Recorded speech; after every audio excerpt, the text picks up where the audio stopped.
was rationing on gasoline.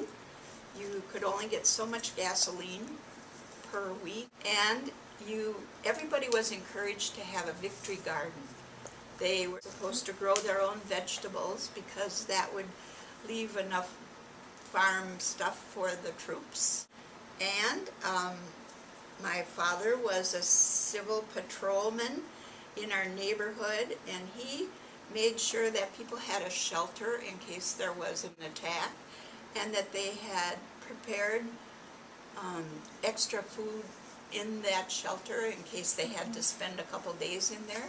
The only thing I can remember is saving the gas. It was all downhill to our school, which was about 3 miles, and Dad would turn the engine off and we'd coast all the way to, just about all the way to school to save 3 miles worth of gas. No, I think we were too young to worry about that. Maybe. They never told us about those things. In those days, the parents were very quiet to the kids. Not like today. The kids know everything on Facebook and iPod and everything else. But it was very quiet about it. Time to have a TV. And when we got one, it was a little screen like that. We did a lot of outside. You did your homework and then you went outside. And when it was supper time, she hollered out the back door and you came home. And if you didn't get supper. The 60s were kind of a very turbulent time because of the president being shot, Martin Luther King. And it was very frightening to know what the future was going to be for me, raising this family. And I thought, what's going to happen now? So I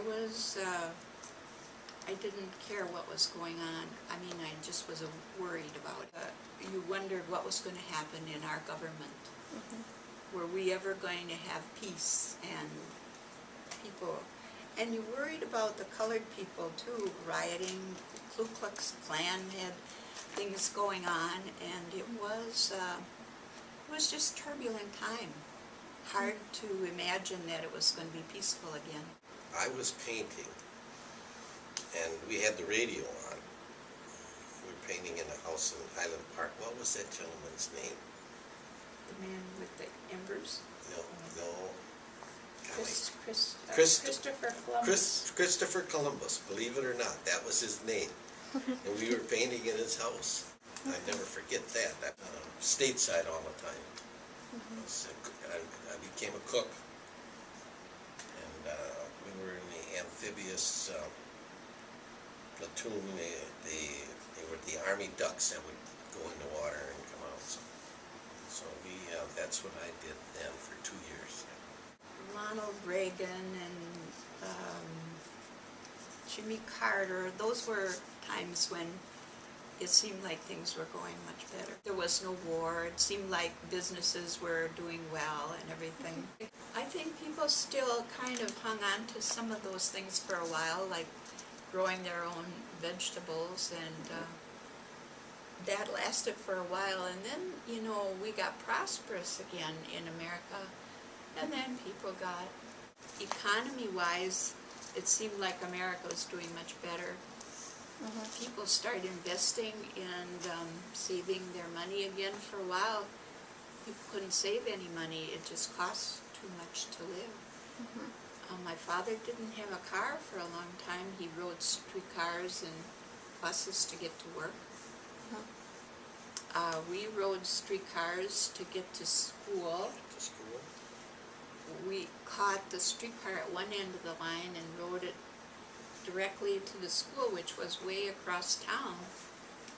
That was high school. We even had dates on the streetcar. Gene about didn't that? have a car, so he'd come and pick me up and we'd take the streetcar downtown to.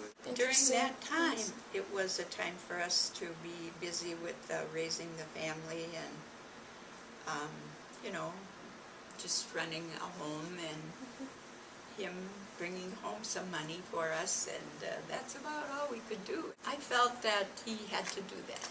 Yeah, it was imperative that he did that. He was just catching so much flack from all the news he possibly had some knowledge of what was going on. And maybe even encouraged it, I don't know. It was hard to say, but he couldn't stay in office anymore. No one would trusted him in. He pardoned him. Gerald Ford. Gerald Ford. Gerald Ford, yeah. Yeah, and then suddenly you were okay again. Nice gesture on his part, and it made everybody To put it feel behind. okay. Yeah. Move It's on. part of the politics. Yeah. Yeah, And it's if politics. they don't do that, they're in such a big system that they would get in real lot of trouble with their parties.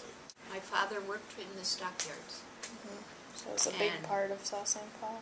Yeah, it was a big part. And when they closed the stockyards, it was terrible for a while. Because so many people that lived in South St. Paul worked at the stockyards. They all had to find new jobs or retire.